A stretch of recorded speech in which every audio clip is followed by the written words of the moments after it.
I'm Intruder Green. You might know me from things like Wonderland, Notaway Correctional Center, and Facecast. Yeah, that's a thing. Welcome to the Intruder Green podcast. I'm pretty excited about this episode because it's the, upon the, publishing, putting this out, this episode, it's the first month since I've been doing this that we finally got to put out 4 episodes in a month. That's, 1 per week if you know how to do math. Not so good like me. But I've been getting better at doing math, because I've been doing all this, computing and technologizing and stuff since I started the podcast, which was like a little over a year ago. Actually, it's well over a year ago now. We're in fucking April. This is great. But anyway, it's been real cool that we got to do this and get this far with it. I've been getting some help from Melanie K. She does a PR company out of Canada, and she's been hooking me up with some people to do this, basically getting me guests to put on the show. And it's kind of cool because then I'm not just talking to people I already know. I'm getting to branch out a little bit and meet some new people, which is always nice. When you're making a podcast about friends, you get new friends, and it's real good. So she's hooking me up. She's based out of Canada, so a lot of people are coming from Canada. Not this episode, but like down the line, after a few weeks, I'm pretty sure I'm going to have like all of Canada subscribing to the podcast, and that'll be great.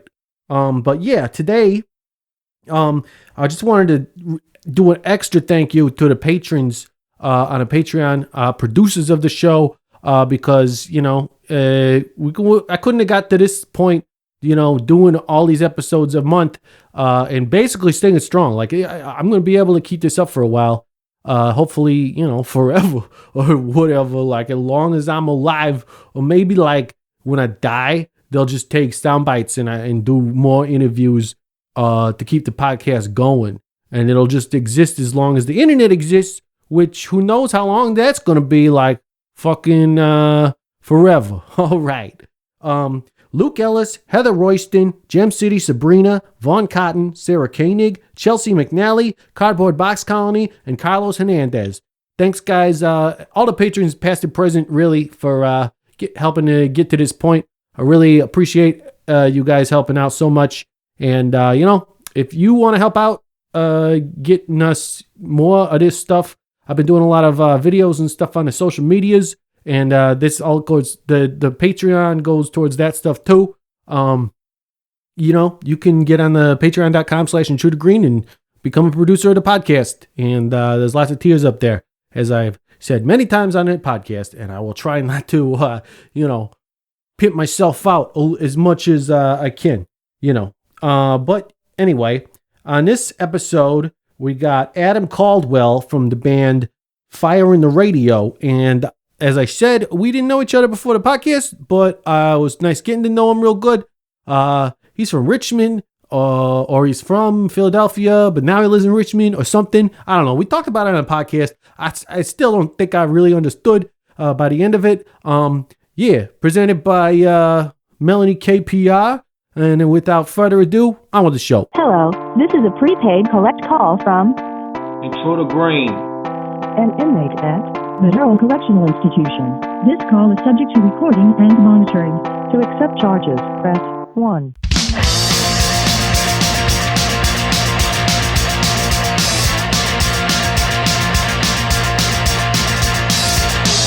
Come on, girl, now it's time to go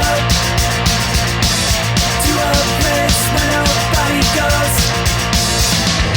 In another town, on the other side of space, it won't be the same. Unlock and go where party goes. Unlock and go where party goes.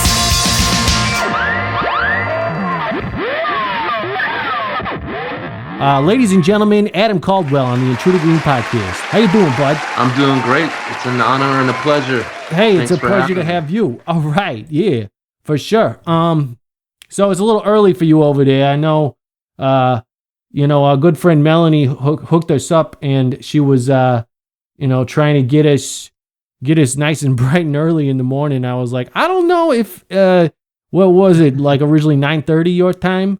And I was like, Yeah. that seems a little early for anybody to want to, have a conversation that a lot of people are going to hear, or at least a few people. I was ambitious at first, and I agreed to 9:30, and then at 9:20, I said, I'm not awake yet, so Yeah. thanks for accommodating me and letting me have a couple more cups of coffee. No, for sure. I know how that goes. Absolutely. Yeah.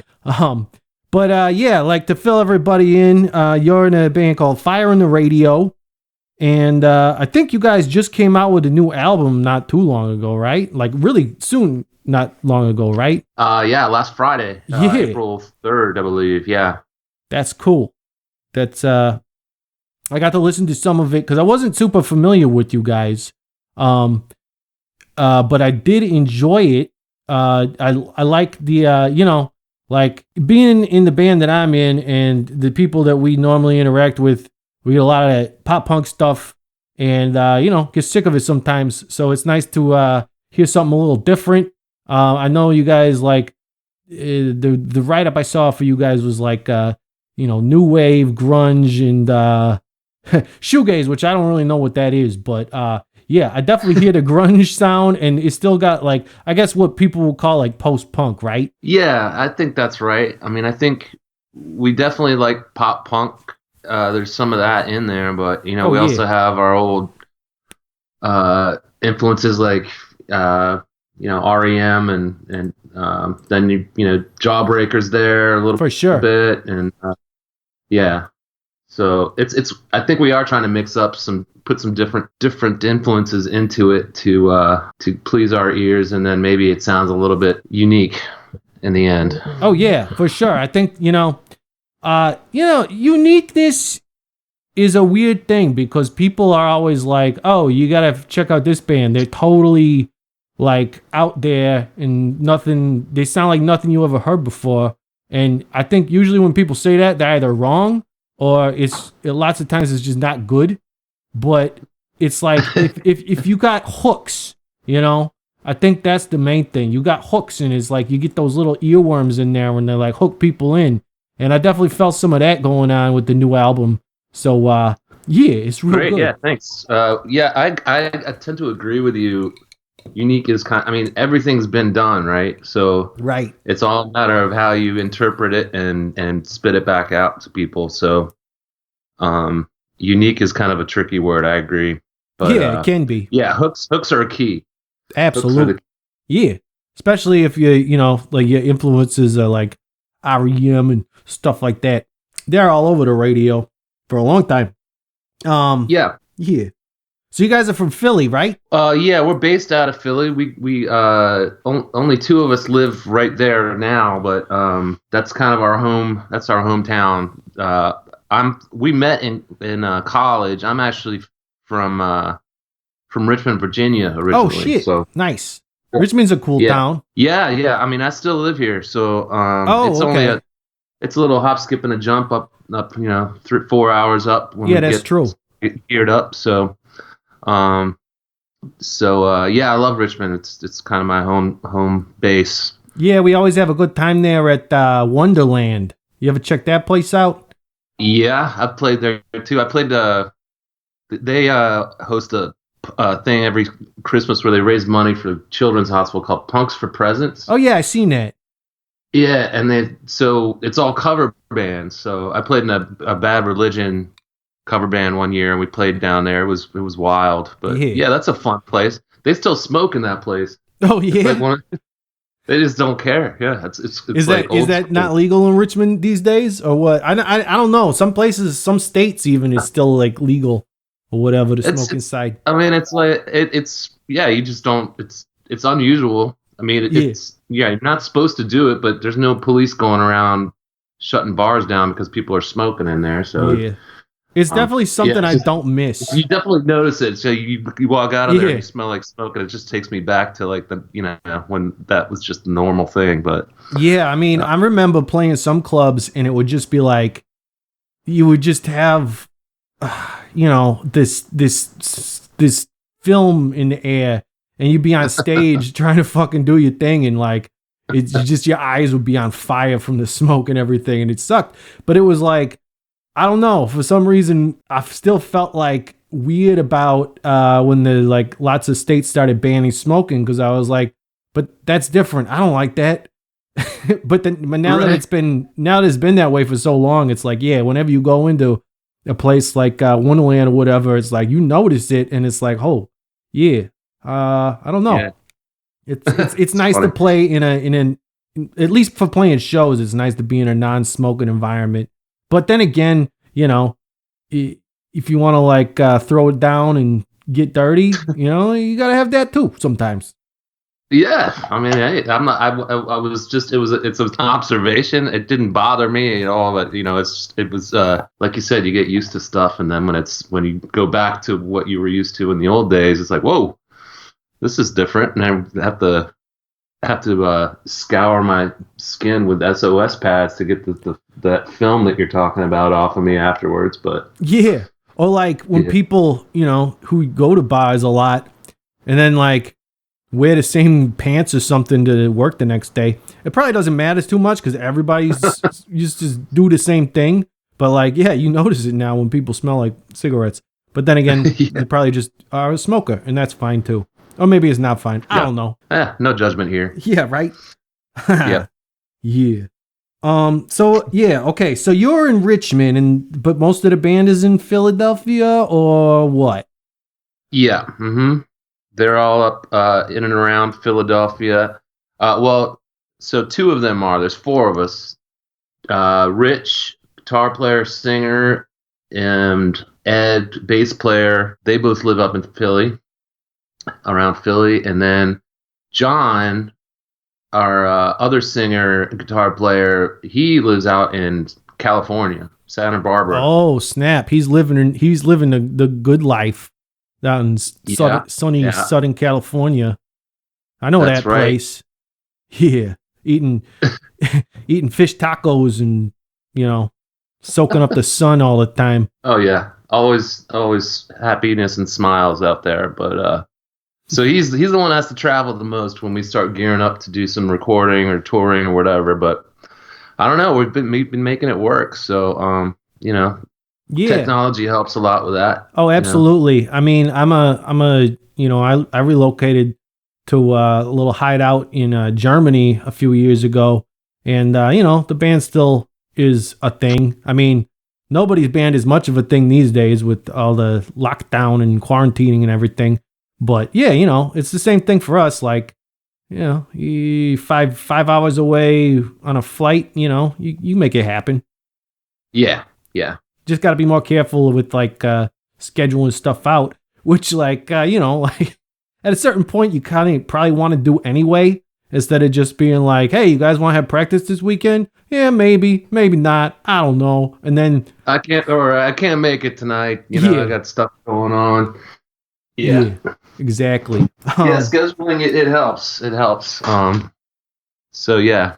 Got to put it out there in advance, and everybody knows everybody's on the same page when we get together, and yeah. And when we get together, it's just like that's what we're doing, you know. Exactly. That's the job at hand, and there's no distractions. Yeah, and it's still a fun job. I mean, they don't want to. Oh yeah. Yeah. Right. Oh yeah. So like, with you guys all over the place though. Was it always like that, or were you all living in the same area when you met, or was it just kind of like you met? How did this all happen? Like, yeah. So we were all in college in Pennsylvania. Oh yeah. And that's how we met. Basically, I was at I didn't know any of these guys before then. They all had a little bit more of a history. They were all I was from Virginia, like I said. I went up there, and then they all kind of knew each other from the Philly scene. And then had started up a project just while we were in school, and they were looking for a drummer. And it's just kind of the classic story. Like I was in a record store and I was looking at the flyers on the wall, and there's a flyer there that said, you know, it's listed like Sam I Am and Fugazi and all these bands on there. I'm like a looking for a drummer flyer, like a yeah. Oh, nice. Yeah. That's super old school. I don't think people do yeah, that man. no more. Yeah, so there's the phone numbers with the tickets at the bottom, right? So I ripped off the ticket, and I went home and got on my landline Yeah, before that's right. before cell phones, man. So yeah, we started up there, and we kind of had a short, explosive, like probably a year or so that we got together. We did some recording pretty soon after I joined the band, and then we did some touring, and then people started graduating, and we kind of went our separate ways for a long time. It was totally amicable, but still kept in touch, and then kind of reformed a little later, and that's kind of what's been going on the last 5 years now. So. All right. So yeah, well, you came out with an album about 5 years ago, right? Was that kind of like the reformation? Yeah. Mm-hmm. All right. And then you guys. Telemetry. Yeah, that's right. I listened to a little bit of that one too. It's good stuff. Thanks. Yeah. So like yeah, all right. That makes a lot of sense. You know, it's cool that you guys did that and then you didn't do it, but then you did it again. Yeah. Kind of regrouping here, huh? And getting back into it.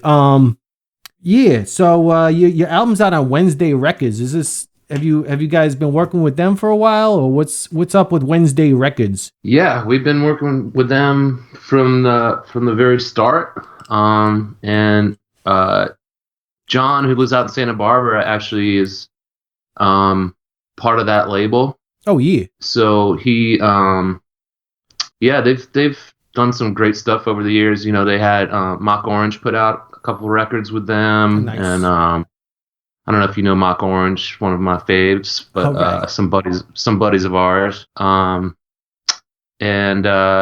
yeah, so it's a small indie label, you know, but they treat everybody right, and that's what's important these days. Like, you know, like a lot of bands, like especially bigger bands, are like saying, "Fuck having a label at all. We'll just put it out ourselves because we got the name recognition and everything."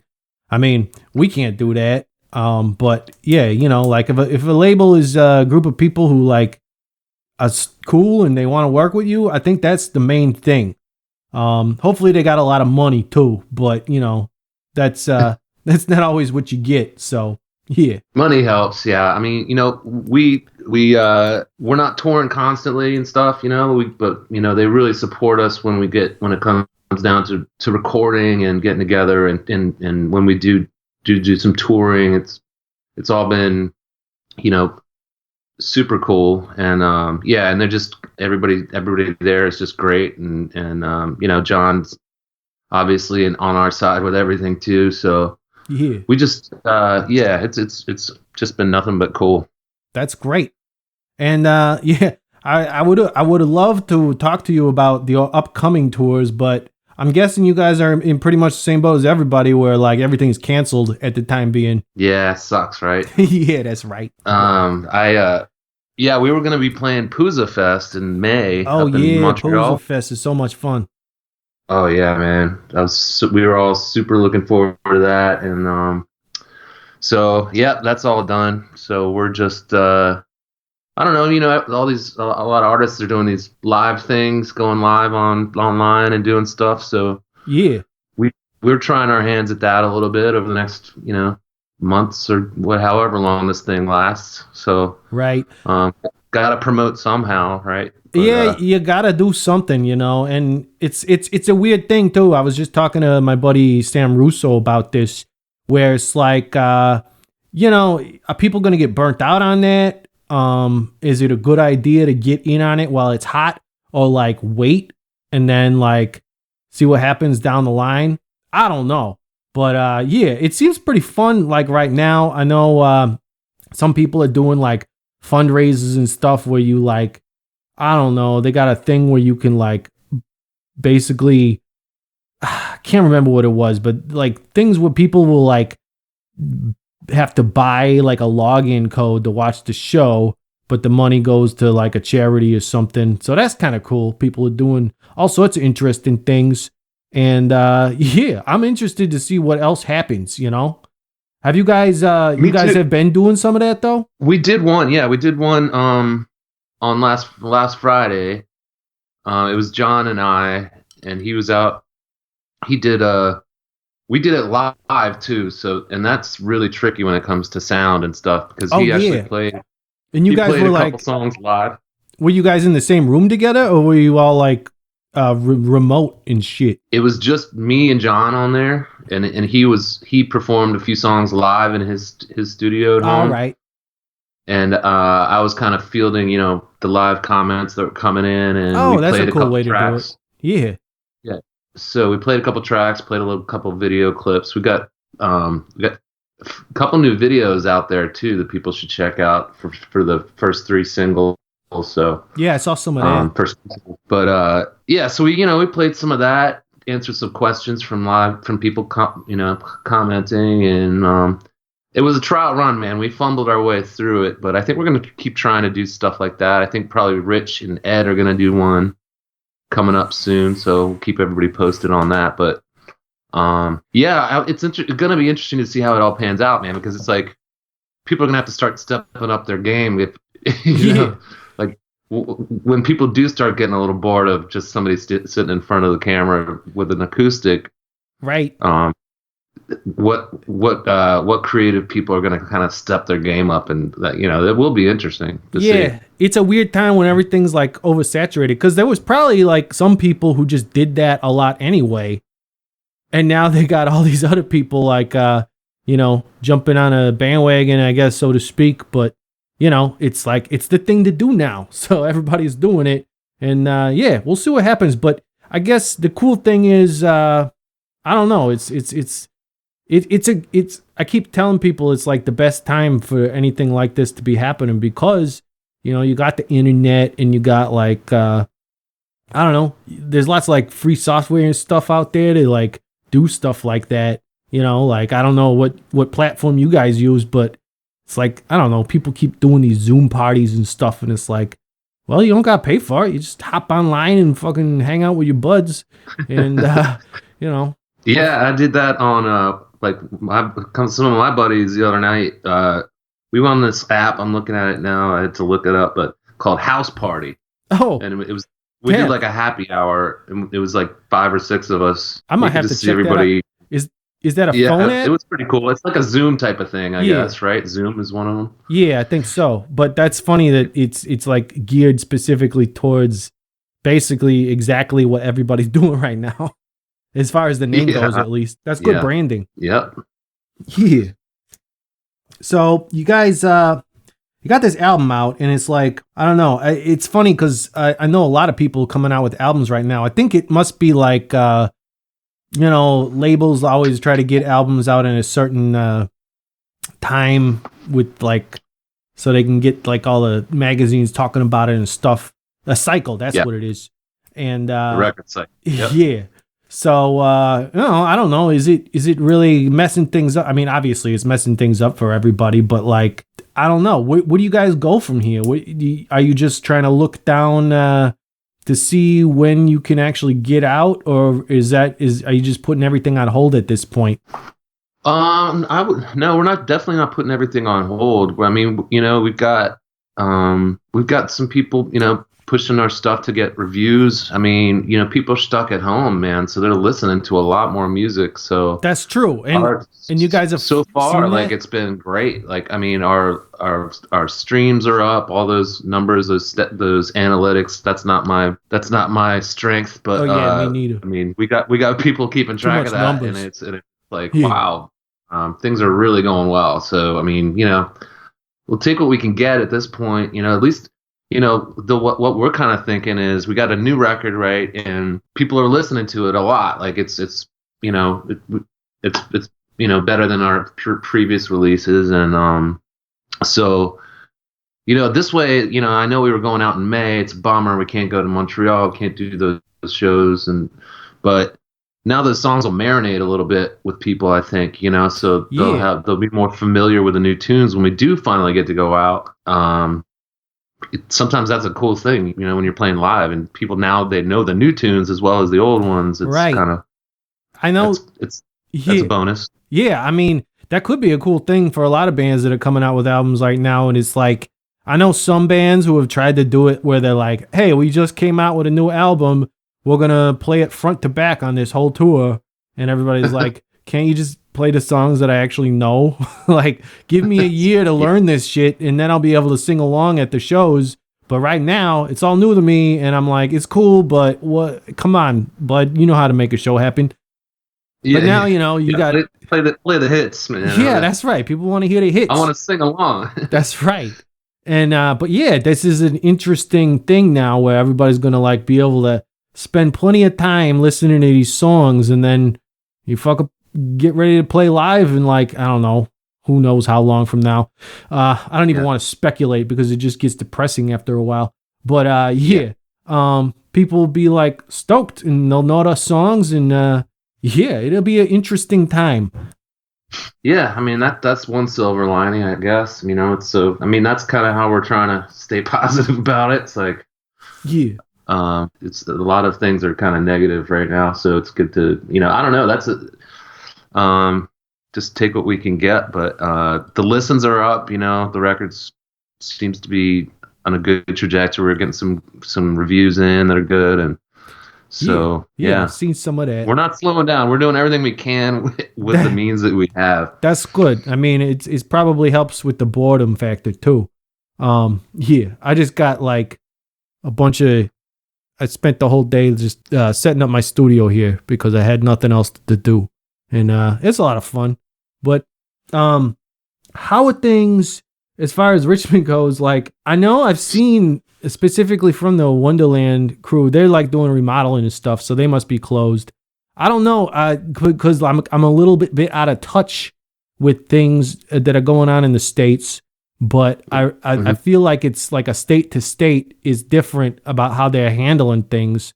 Is Richmond pretty much on lockdown, or what do you guys got going on? Well, pretty much, you know, schools are closed at the end of the year. All the public schools are closed at the end of the year. Wow. I'm in my house. I'm the only one who's left my house. I got a little family here. I'm the only one who's left the house in the last month or so, working from home and stuff. But you know, people are out. It's not like it's not like you see pictures of Times Square and stuff and it's completely empty. It's like, it's not like that. It's not like Armageddon or something. But you know, every time you go out, it's more and more people are wearing masks. Well, that's good. They probably look very handsome that way. You know, they like certain places are only letting a certain amount of people into stores at a time. Yeah, we got that here too. Yeah. So, I don't know. I think we're kind of on the, Richmond's not a huge city, right? So it's not, right. But like, you know, most businesses are closed, and, you know, except for the essentials, but, I don't know. Everybody's dealing with it. But it's not like a ghost town everywhere. I mean, the grocery stores there's still people up in there, and I don't know. Yeah. It's very strange. I don't like going out anymore because everybody's freaking out. And well, yeah. You also, I mean, I don't know how seriously you're taking the trying to, like, you know, what do they call it? Social distancing. Yeah. Yeah, that's right. But you know, like, man, there's scientists behind this, and it's kind of like, you know, scientists, I guess, in the sense that doctors are also scientists because they study science for their careers and stuff. You know, it's like, I don't know. I got pretty sick last week, and it was a big bummer. I don't know if it was corona or what, but I'm like, man, just keep that shit away from me. Like, if I'm dealing with this everything being on lockdown, I would rather it be over sooner than later. And the only way we're gonna get there is to keep on you know, doing what we're advised to do, which I realize that's a little bit weird in the States because there's a whole lot of like misinformation and whatnot going on with certain people in certain positions. Yeah. Yes. So, you know. Yes, that's true. It's a little crazy. That's the worst. I stay away from that stuff, man. I listen to the experts, and I only go out when I absolutely have to, and I got a mask on and everything else. And yeah.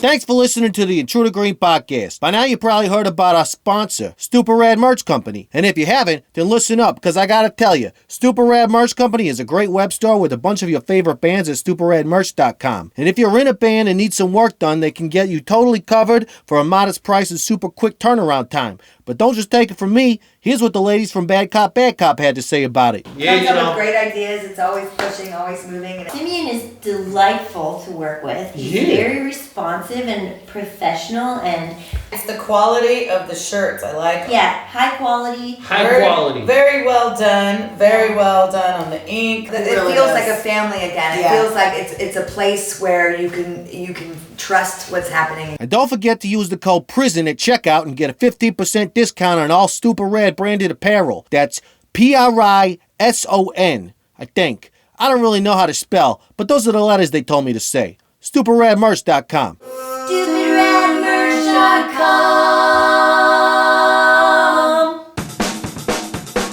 Guitar players, I bet you thought you were shit out of luck when it comes to finding your dream guitar or amp. You know, you go on some auction site or something and it's all crap. Yeah, well that's because, you know, you gotta look in the right place. And the right place is Yeah Man's Vintage and Used Guitars. They got exactly what you're looking for. Now I know what you're thinking. Aren't they located in like Switzerland or something? Yeah man, they are. Bern, Switzerland to be exact.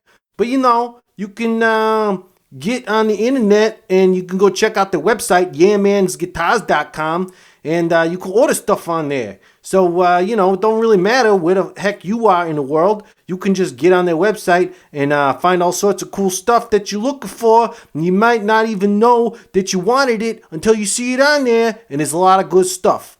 If you got something specific you're looking for and need some help finding it, just hit up Yeah Man Guitars on the electronic mail. That's the email. It's like 21st century and you got email and websites. It's like amazing. Some people will call it magic. Some people will call it science. I just call it, I don't know, crazy shit. yeahmansguitars@gmail.com. As far as email goes, it's where you email them. And while you're at it, get your band a tour in Europe and stop by the shop. Michael and the rest of the crew would love to meet you, I'm sure. And you could tell them Green sent you. Yeah Man's Vintage and Used Guitars.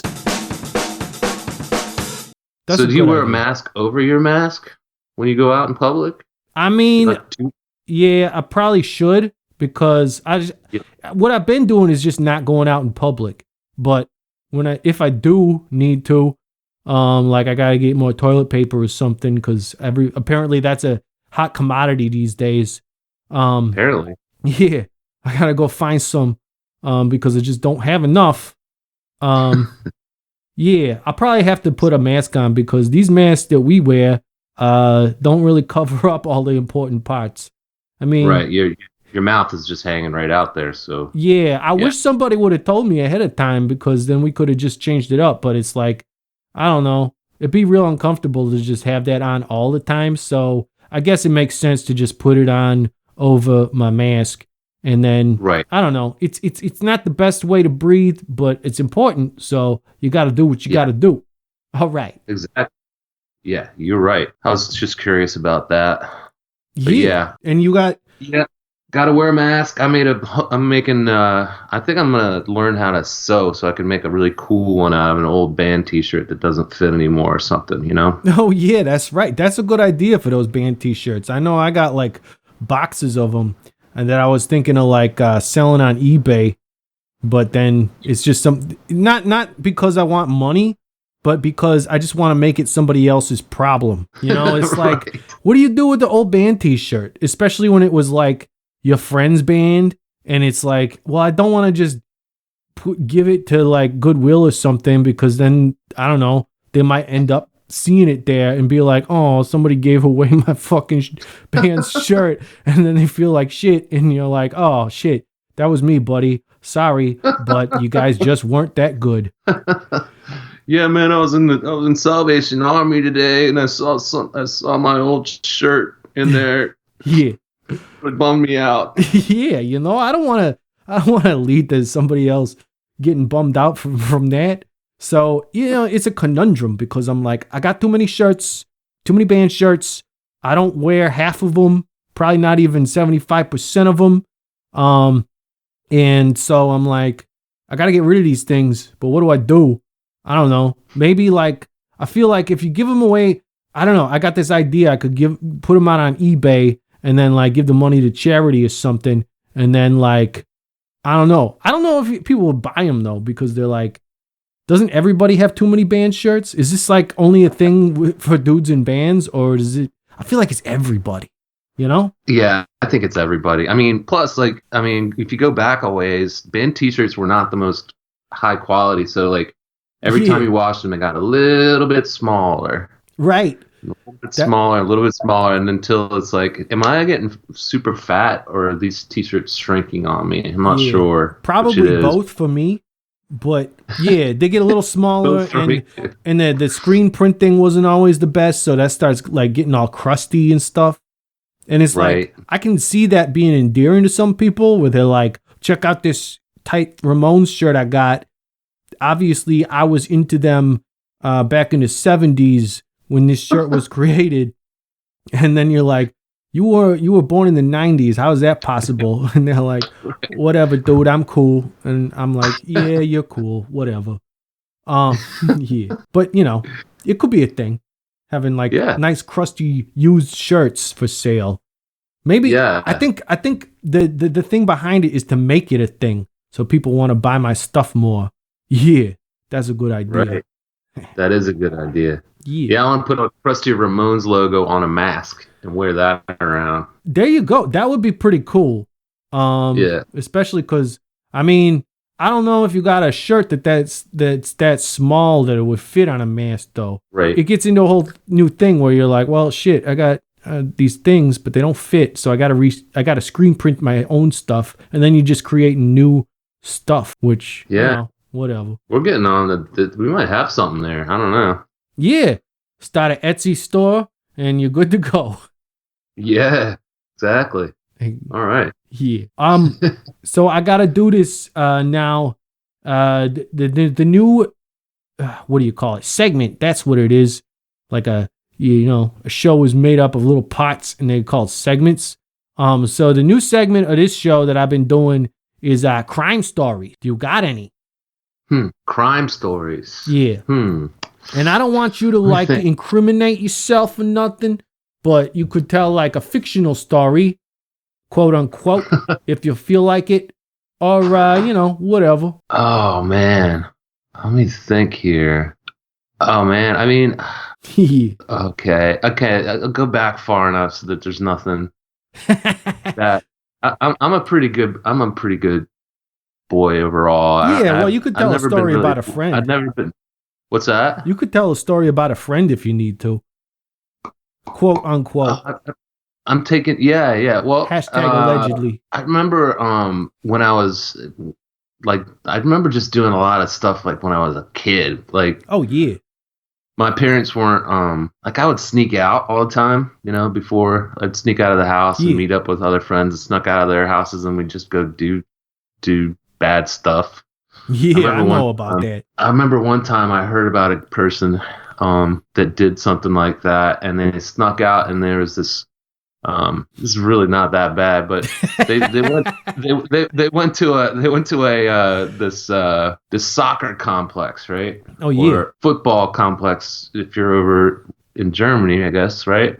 Yeah, that's right. But so it was like for the youth soccer, and then they had so it was like just all these soccer fields, and then they had this building that had like I guess it had all the groundskeepers stuff in there, this shed, this like big groundskeeper Willie. Right. All right. So except there was no groundskeeper Willie that slept in the shed. That's good, because he would have fucked you up. He would have, because we got in there and we started driving around those. I mean, not me personally, of course not, but the people that my friends that told me about this story, crazy kids. Yeah. But so we got in there, and there was a couple golf carts and some lawnmowers, and we just had they just had like a kind of a demolition derby type of thing out on one of the soccer fields, and just driving those things all around in the middle of the night. It was like full moon, so it was really bright out. You know, that sounds great. it was it sounded like a great time. I don't know, and then it all ended when those fields they have like they're kind of elevated sometimes. They like build them up, and then on the edges they go down. Oh yeah, and, like for drainage, I guess. Yeah, for sure. I believe it. The whole thing ended when one of those golf carts was driven a little too quickly down into one of those ditches, and it flipped over, and everybody flew out. Nobody was injured, I don't think, but I think that freaked everybody else out enough to just kind of leave all the equipment out on the field and head on home after that. So yeah, that's great. I mean, that sounds like a good time. I mean, like maybe some shit got fucked up, but that's what that stuff is there for. Sort of. That's like, right. Just sometimes, just some kids having fun. Yeah, man. Nobody got hurt. Nobody.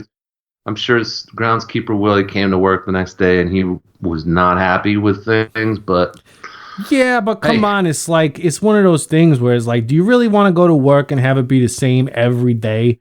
Maybe one time you go to work and all your shit's all over the fucking place. You don't know what the hell what happened, and you're like, oh, well, this is the day I won't fucking soon forget.